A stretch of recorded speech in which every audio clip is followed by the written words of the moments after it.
Hey everyone, this is Dialectical House Party for 6 January 2026, and the theme of this recording is putting our ideas to work in the case of Venezuela.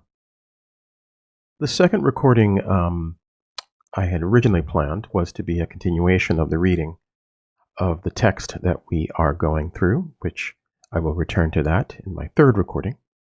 But I thought that the recent events in Venezuela, of course I'm referring to the kidnapping of the president of Venezuela, gave us an opportunity to apply ideas, the dialectical materialist ideas that we are striving to learn, apply them to real world conditions, because the point of this is not to simply study or have an intellectual exercise, but to have tools that we can use and apply to our everyday life and to the major events that happen in the world.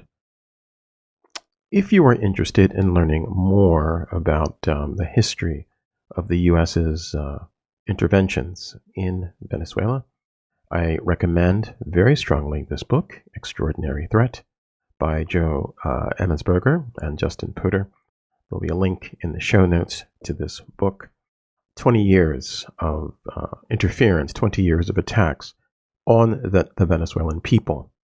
And so when people talk about the things that Maduro allegedly has done, most of these things, such as starvation and so forth, are the consequence of the actions of the imperialists.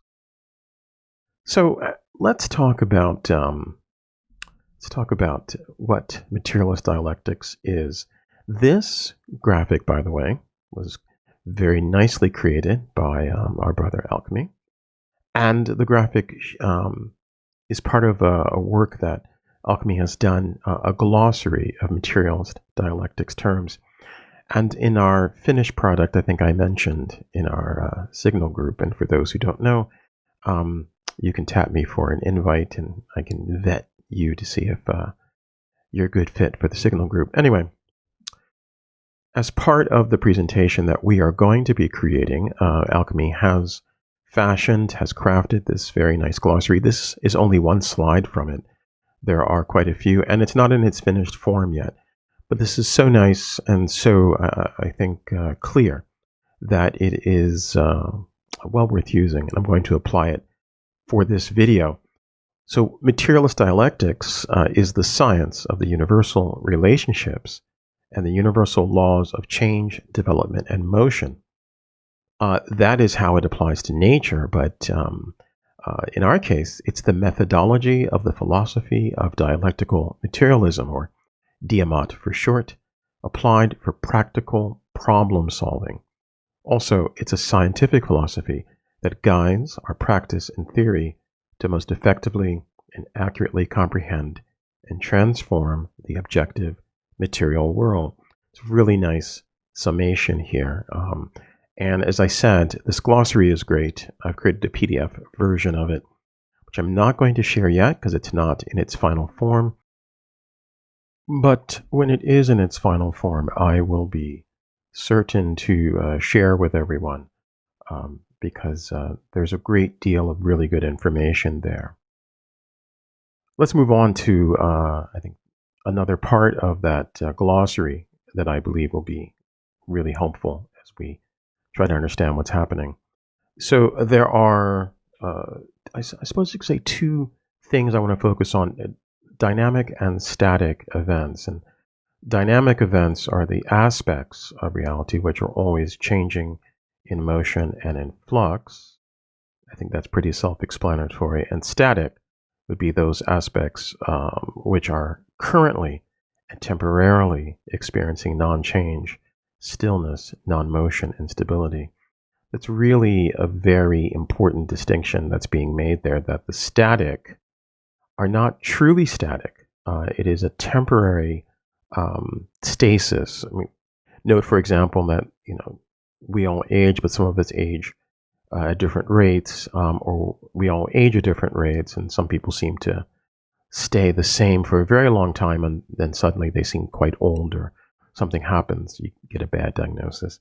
So you have an appearance of stasis for a very long time, but then this appearance of stasis is then broken when an event occurs that actually brings about change.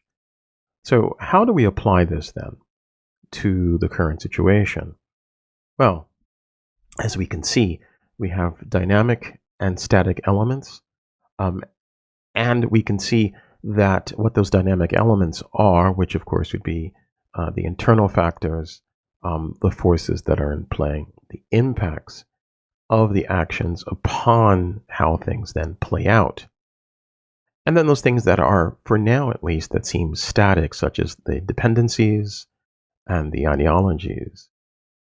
What I want to stress here is that it is possible to put these ideas directly to work as you try to sort through these events, that it's not simply a theoretical model. It is indeed something that can be applied in, well, a dynamic way to enhance your daily practice.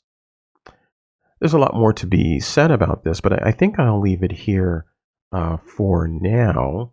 And then in the next recording, I will resume the reading, and then we can also, I want to do more application of these ideas as we have a fuller copy of the glossary.